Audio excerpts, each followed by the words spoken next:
One FM et One TV présente la rubrique Émile Frey Genève Acacia. Émile Frey Genève Acacia, plus qu'un agent BMW et Mini. Bonsoir à tous, bienvenue dans la rubrique Émile Frey Genève Acacia de ce jeudi soir. Carole nous a rejoint, salut Carole. Bonjour Hervé, bonsoir, bonsoir à tous. Bonsoir à tous. Bonsoir à tous. Bonsoir Alexandre Farago et David Rodriguez. On va parler de la préparation du véhicule parce qu'on est à quelques semaines, 2 semaines seulement des vacances d'été, Carole. Mais oui, exactement, on va tous partir en vacances. Pour une fois, on va peut-être un petit peu moins emprunter l'avion, pour le coup, prendre la voiture. Comment prépare-t-on son véhicule ? Alors absolument, donc aujourd'hui, on sait que la plupart des gens vont partir en vacances en voiture, comme tu l'as souligné. Eh bien, maintenant, il faut préparer son véhicule pour partir en vacances. Oui. Donc, un petit contrôle subséquent est pas négligeable, on va dire. La première des choses qu'il ne faut pas oublier, c'est peut-être que vous avez encore vos pneus d'hiver. Mettez vos pneus d'été si vous partez en vacances, n'est-ce pas Hervé ? Oui, c'est mon cas.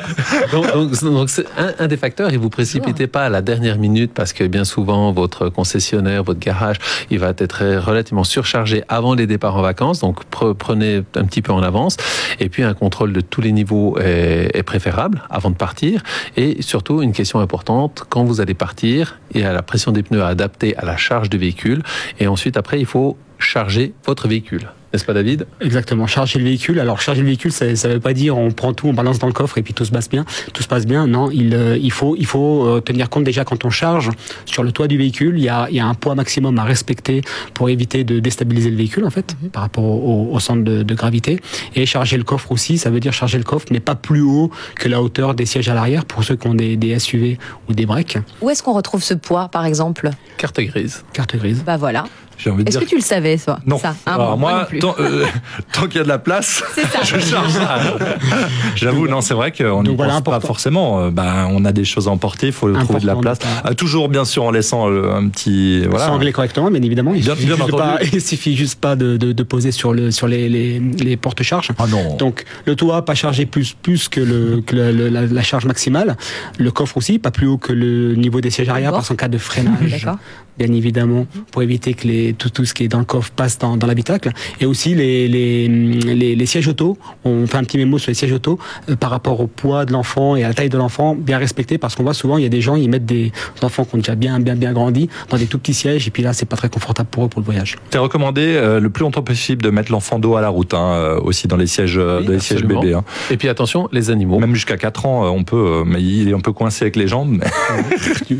quand vous mettez un animal dans un véhicule, alors en théorie, il faudrait pouvoir l'attacher avec une ceinture, parce que n'oubliez pas, en cas de freinage d'urgence, quand vous avez un chien qui fait peut-être 10-15 kilos, eh bien c'est un grand projectile qui risque de partir dans le pare-brise en roulant. Ils font des paniers maintenant qui s'attachent en plus avec les ceintures de sécurité. Je crois que il faut y penser. C'est le Varicanel la solution la plus sûre dans le coffre, mais forcément avec les bagages c'est un peu compliqué. C'est un peu plus compliqué. Merci beaucoup messieurs, on se réjouit de partir en vacances avec notre véhicule, passer chez Émile Frey à Genève Acacia pour avoir des conseils ou le faire réviser également. Et on se retrouve dans un instant pour parler carrosserie. À tout de suite dans la rubrique Émile Frey Genève Acacia.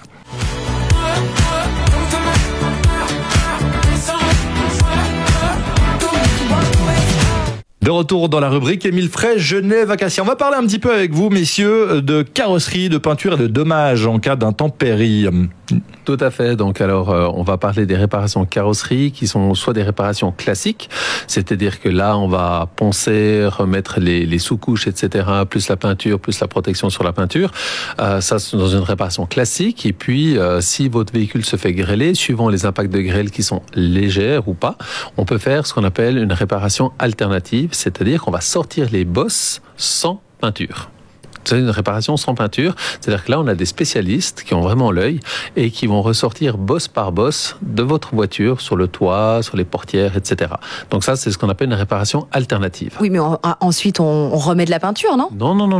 La peinture d'origine reste. Alors pour autant que la bosse n'est pas soit pas trop déformée, parce qu'autrement on pourrait avoir une micro fissure dans la peinture. Mais si c'est une légère bosse due à de la grêle légère, on peut redresser ça sans aucun problème. C'est bon à savoir, ça. Oui. Ouais. Alors, j'enchaîne directement par rapport à la grêle. Alors, on est dans des périodes où il y a des risques de grêle. Même si vous avez une grêle et qu'il vous semble que votre carrosserie n'est pas impactée, allez la faire contrôler parce que bien souvent, le spécialiste, il va avoir des impacts dessus. Des fois, ils sont très très légers, il faut se mettre dans une certaine position, surtout pas au soleil. Plus vous aurez du soleil naturel, enfin l'éclairage naturel, moins vous verrez les bosses. Et en fait, il faut vraiment regarder votre voiture sous les néons. Un petit conseil, si vous voulez avoir des bosses, c'est sous un néon que vous allez voir les bosses. Et le fait que la carrosserie soit endommagée, est-ce que ça a un impact sur notre sécurité? Non. Alors, sur un effet de grêle, alors sauf si c'est des grêlons énormes, comme on a eu dernièrement un énorme bloc de glace qui est tombé sur une maison. Mais hormis ça, non, ça n'engage absolument pas la sécurité. Est-ce qu'il y a des types de peinture, des couleurs qu'il faudrait peut-être favoriser si on ne veut pas trop de traces de marques ou de micro-rayures? Alors, on va dire que les peintures claires, en l'occurrence le bleu blanc, certains pensent que c'est délicat, mais alors c'est une des peintures les moins délicates, et le gris clair. Le gris clair, ouais. Alors, il est clair que nous, quand on reprend les voitures qui sont en fin de leasing, et c'est clair que les voitures qui sont noires, bleues, qui ont des couleurs un peu plus sombres, le fait que la sous-couche en dessous, elle soit blanche, toutes les marques, on les voit tout de suite.